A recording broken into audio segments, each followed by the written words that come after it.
지식 서비스 R&D에 대한 간단한 얘기하고 그다음에 추진 방향 한 두 가지에 대한 고민에 대해서 말씀드리도록 하겠습니다. 지식 서비스 R&D의 역할은 이제 부가가치를 창출한다는 얘기들을 많이 합니다. 서비스의 부가가치, 서비스 부가가치가 도대체 뭐냐라는 고민들을 저희가 많이 할 때 이제 만들었던 장표고, 서비스라는 걸 사람들이 쉽게 이제 공짜라고 생각하는 경향이 있는데 그것들을 어떻게 willingly to pay 할 수 있을까? 그러니까 돈을 받을 수 있는 비즈 모델로 만들어내는 것이 저희 지식 서비스의 역할이 아닌가, 그런 생각들을 계속 해왔습니다. 근데 쉽지 않죠. 근데 저희 그 답을 찾아가는 과정이 아닌가로 생각들을 했고, 그 답을 찾아가는 과정 중에 하나가 지식을 생성, 가공하고 유통, 활용하는 쪽에 뭔가 답이 있지 않을까, 그런 생각을 해봤습니다.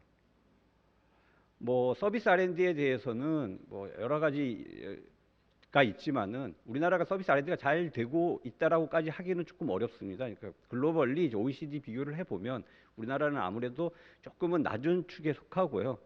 그다음에 또 경쟁국이라고 볼 수 있는 독일, 일본, 뭐 핀란드, 뭐 어떻게 보면 미국이나 영국은 좀 서비스가 많이 발달된 나라죠. 그래서 상대적으로 경쟁이라고 보기는 어려운데 이런 독일, 일본, 핀란드하고 비교해봐도 상당히 조금 낮은 편이라고 보시면 될 것 같습니다. 그리고 그 국가들도 앞으로의 미래의 방향은 새로운 형태 또는 꼭 보이지 않는, 그러니까 눈에 보이는 제품만을 만드는 것이 아니고 무형의 가치를 창출하는 것, 그 다음에 제조의 새로운 관점에서의 서비스적 관점에 접근하는 이런 시도들을 많이 하고 있는 것 같습니다. 저희 지식 서비스 R&D의 경우에는 앞서 말씀 주셨지만은 저희가 꽤 그래도 연식이 좀 됩니다. 그래가지고 이제 어떻게 보면 급격히 발전한 R&D라기보다는 꾸준히 조금씩 늘려가 온 R&D이기도 합니다.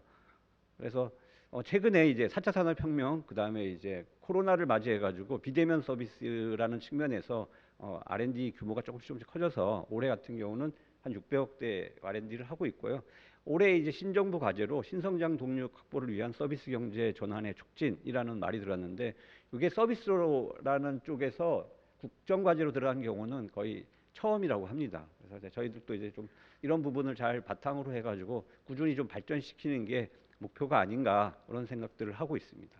뭐 내역별로 보면요, 저희가 이제 지식 서비스 내역이 두 가지가 있는데요. 서비스 핵심, 그다음 서비스 융합 고도화, 이렇게 두 가지가 있는데 뭐 골고루 꾸준히 증가하고 있다라고 보시면 될 것 같고, 특히 오른쪽에 보시면은 저희가 이제 여러 분야 중에 이제 에듀테크 분야가 있는데, 에듀테크 분야가 최근 3년간은 조금 더 집중적으로 관심을 가졌다. 그리고 수요 제한이 많이 들어왔기 때문에 또 과제도 많이 만들어졌다, 이렇게 보시면 될 것 같습니다.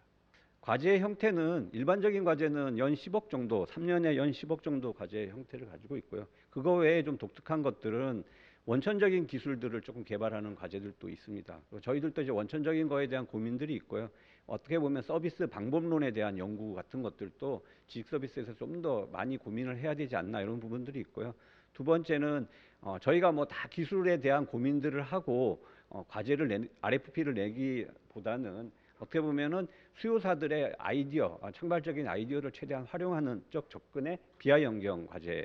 그 다음에 최근에 조금 더 관심 더 가지는 이제 어떻게 보면 서비스의 글로벌 진출이라는 측면에서의 글로벌 협력형 과제, 이런 식으로 과제들이 좀 다양하게 있다, 이렇게 보시면 될 것 같습니다. 그래서 지식 서비스는 앞서 말씀드린 것처럼 지식의 생산, 가공, 유통, 활용을 통해서 부가가치를 창출한 산업으로 정의가 되어 있고, 최근에 지식 서비스 기업의 핵심 역량 강화를 위해서 지식 서비스 발전 전략을 수립 중입니다. 그래서 오늘 말씀드리는 건 어떻게 보면 발전 전략에 담겨 있는 내용은 아니고요. 그 발전 전략이 10월, 11월 중에 아마 나올 것 같습니다. 연내에 나올 것 같습니다. 그래서 연내에 나오면은 저희가 그때 또 기회를 마련해가지고 발전 전략을 한번 설명해 드리는 자리가 있지 않을까, 그렇게 생각을 합니다. 그래서 크게 내역 사업은 두 가지고요. 뭐 방향은 제가 그 각각 내역 사업에 대해서 그냥 하나씩 고민이 되는 것들, 제조 산업의 서비스화. 그래서 저희가 이제 어떻게 보면 산업부가 기본적으로 제조 산업을 가지고 있기 때문에 그 부분에 대해서 지식 서비스의 역할에 대한 고민들도 있다라는 측면이 있고, 그런 측면에서의 좀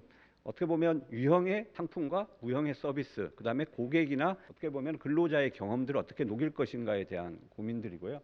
과제들의 예시들은 여러 가지 있을 수가 있는데, 결국은 저희는 어떻게 보면 무인화를 추구하기보다는 그 현장에서 일하고 있는 근로자들의 어떤 새로운 기술과의 소통, 이런 측면에서 앞서 했던 어떤 그런 기술들도 뭐 마찬가지일 것 같긴 합니다.